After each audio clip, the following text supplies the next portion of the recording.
Okay, so you are here at the training center of Tito Ortiz, Punishment Athletics Training Center here in Huntington Beach. Thank you very much, Tito, for having us for this interview for GlobalMedia.com. Thank you very much. I appreciate it. Yeah, thank you for coming. Yeah, so Tito, you are one of the biggest legends at MMA. It has been now a long time that the MMA fans are following your career. So Tito, I would like to know when did you start doing MMA? So I actually started doing MMA in 1996.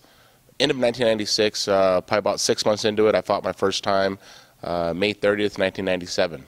And I haven't stopped since then, so it's been a great, plentiful career, but a lot of work. Yeah. So before doing MMA, you were a wrestler, that's right? Yeah, I wrestled in high school, I wrestled in college. I went to school to be a high school coach and a wrestling coach and a high school teacher. That's what I want to do. I want to help out with kids. That was my biggest thing.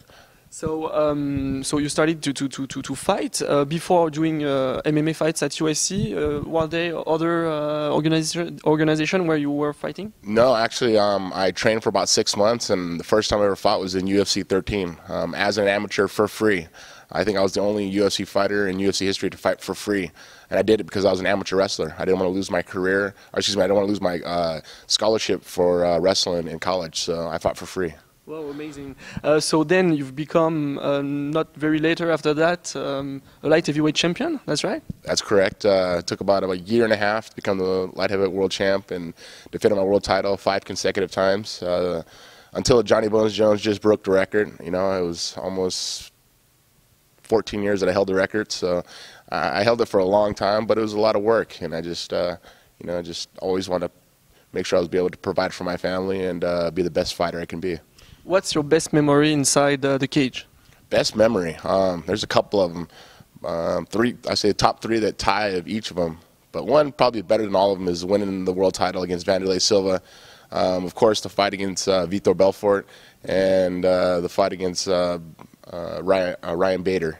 Those 3 fights are my best because it just showed a lot of heart during camp against Belfort during the fight, having my nose broken in the first minute and a half of the fight and still finishing the fight and getting the win.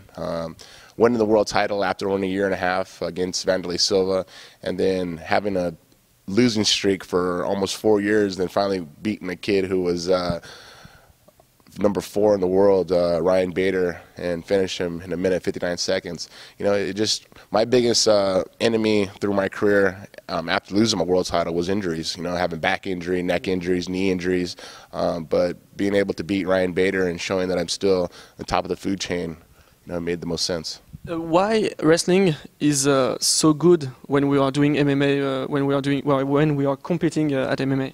Well, I think wrestling teaches a lot of dedication, a lot of sacrifice. You got to work hard. You can't like take shortcuts. You got to do the running, you got to do the drilling, you got to do the weight training, eating right. I mean, you got to treat your body like a machine. Wrestlers. When I went to Cal State Bakersfield here in California, our coach just taught us how to break someone down. It was just break down them mentally and physically where they want to quit. And this is the only sport, I mean, it's the oldest sport in the world, back in Pancration days in Rome, of wrestling, Greco-Roman wrestling, freestyle wrestling. We just work super, super hard. I mean, one of the hardest working athletes in the world, I think, besides MMA guys now. Mm-hmm. So in 2012, you've become one of the Hall of Famer of the UFC, that's right? Was it a good thing for you? Yeah, it was kind of expected. I think it was more for the fans. I think the fans were happy. I was happy, but I want to compete. I want to be the best fighter I can be and entertain the fans who are watching. People are paying for the pay-per-view. The people are paying for the tickets.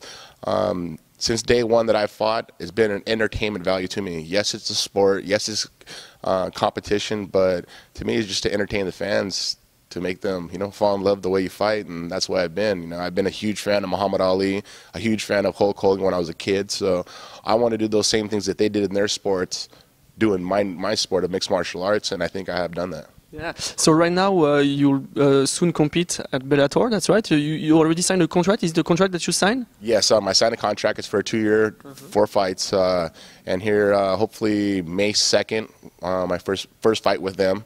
I was supposed to be fighting Rampage, but I got injured. And, you know, I just got full custody of my two twin boys, Jesse and Journey, and I want to make sure that I'm there for them as a father. But the injury I had, it was, you know, something scary could have happened, so I had to pull out of the fight and had to let my injury heal. And now my injury's healed. I'm a month into training right now, so I'm getting ready. Now I'm getting ready for a camp instead of training during camp for a fight. I'll make sure I'm in good shape for the camp when it starts. So besides being a fighter, you are also a businessman. I remember of a Q&A, it was maybe 2 years ago in Stockholm.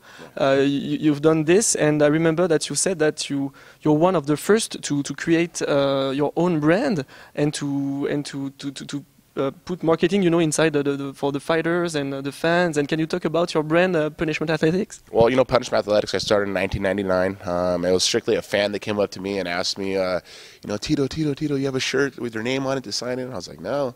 Went home. My brother's like, man, you punished that guy. I'm like, what'd you say? Because you punished that guy. I'm like, punishment. What if I put punishment on a shirt, put TitoOrtiz.com underneath it, and I could sell it? And I started it, me and my brother in his garage. We started printing them.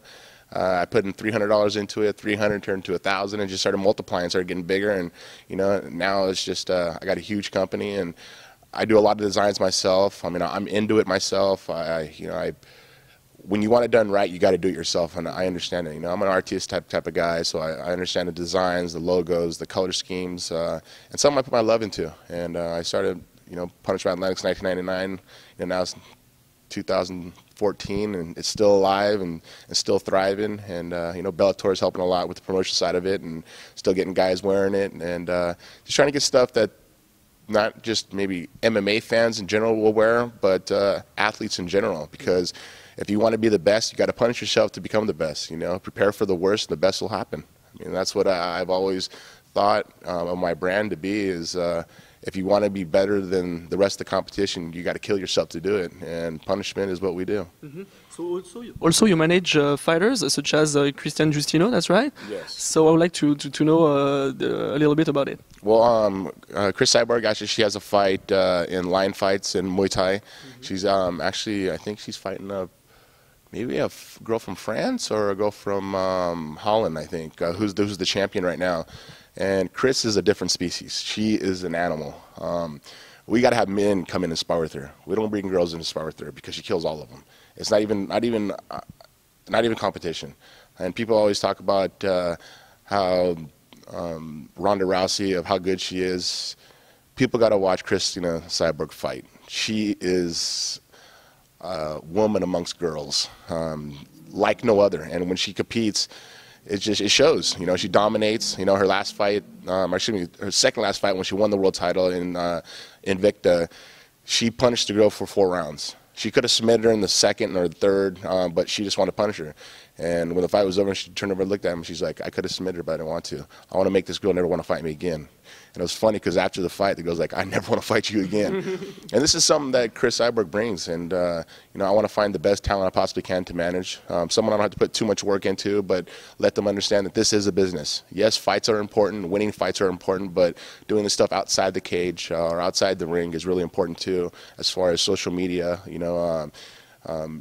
Any type of media at all is really important to do to get your name out there so fans understand what type of person you are. Mm-hmm. And that's what I did through my career. You know, I was always there for the fans. You know, any expos, I've always stayed after. You know, I'd sit in line for 8 hours signing autographs nonstop. But the fans understand that I'm there for them because the fans are there for me, so why not give back? Yeah, you have a big fan community in France. Have you ever already been in France once in your life? No, not yet. I would love to. I would love to come to France. That'd be killer. That's one of the places I've always wanted to go. So I know maybe in time to come out there do a seminar or something. That'd be cool. Yeah, for sure. Also, you teach here in your training center. Do you like to transmit your knowledge?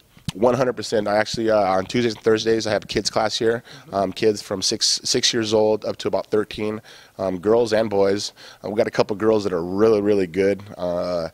You know, I just try to teach them dedication, you know, sacrifice, you know, what it takes to come in and work really hard and what they get out of it.